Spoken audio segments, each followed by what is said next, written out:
Another deadline for your 403B account. The winner of the Tulip Award is announced, and we honor Occupational Therapy Month. These stories and more coming up next on Sinai-Grace Today.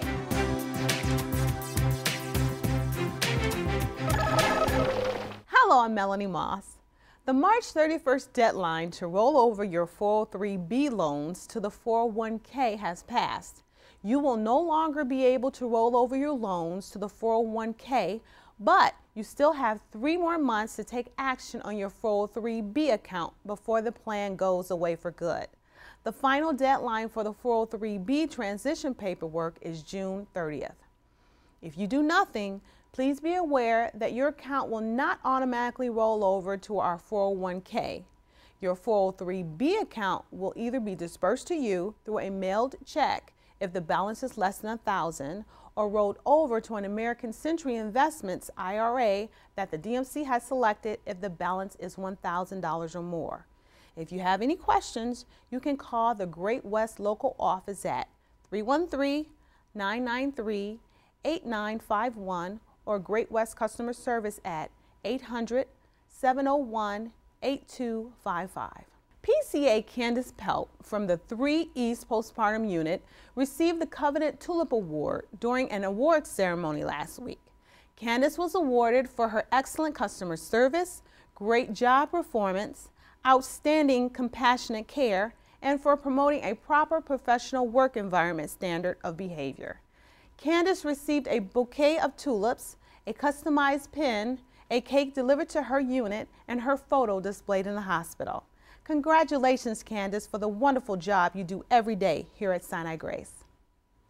April is Occupational Therapy Month, and in honor of this profession, Tina is sitting down with our Sinai-Grace occupational therapists to find out how they can help us live life to its fullest. Tina? Thanks, Melanie. I'm here with Lisa Garcia-Watson and Laura Gardner, who are going to tell us a little bit about occupational therapy. Lisa, can you tell me, what is occupational therapy all about? Occupational therapy is dealing with people with different illnesses from the time they wake up to the time they go to bed, addressing their daily living skills. So an example is how they take care of themselves at home, bathing, dressing, how they're going to manage around in their kitchen at home. And what are some of the common illnesses or injuries that you might treat? We address strokes, orthopedic surgery such as hips and knees.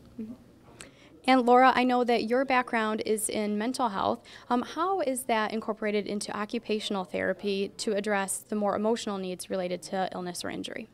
Well, actually, occupational therapy started in mental health right after World War I, when all the vets came back and dealing with the change in being on the battlefield versus back to society. So we work with that type of skills. Can you say what you need? Can you deal with frustration? Can you make decisions that are reasonable? That type of thing. Well, thank you for letting us get to know a little bit more about occupational therapy as we celebrate Occupational Therapy Month. I'm Tina Taylor for Sinai-Grace Today.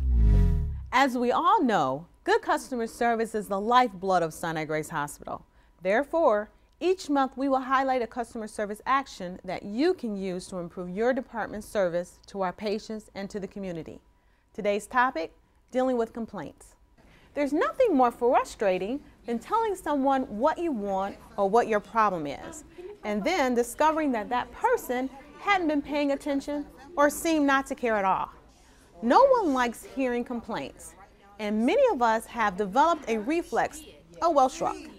You may not be able to please everyone, but if you give the complaint your attention, you may be able to please this one person this one time and position Sinai-Grace to reap the benefits of good customer service.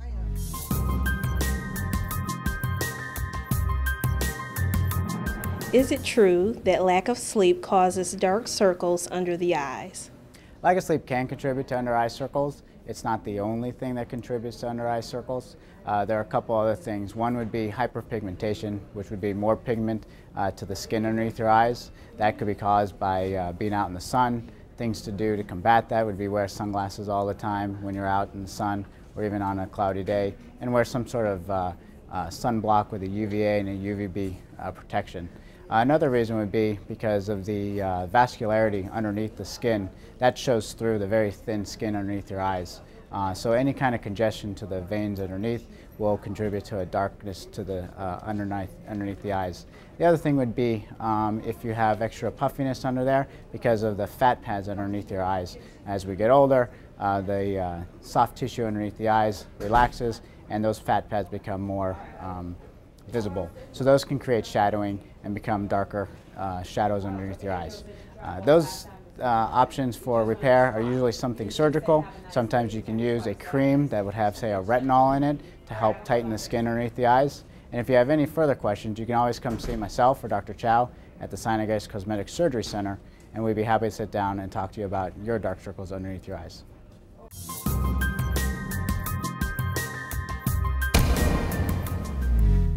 Next week on Sinai-Grace Today, find out what's in store for improving both hospital safety and the patient experience. For these stories and more, you can visit our Facebook and YouTube pages for every episode of Sinai-Grace Today. I'm Melanie Moss. Thanks for watching.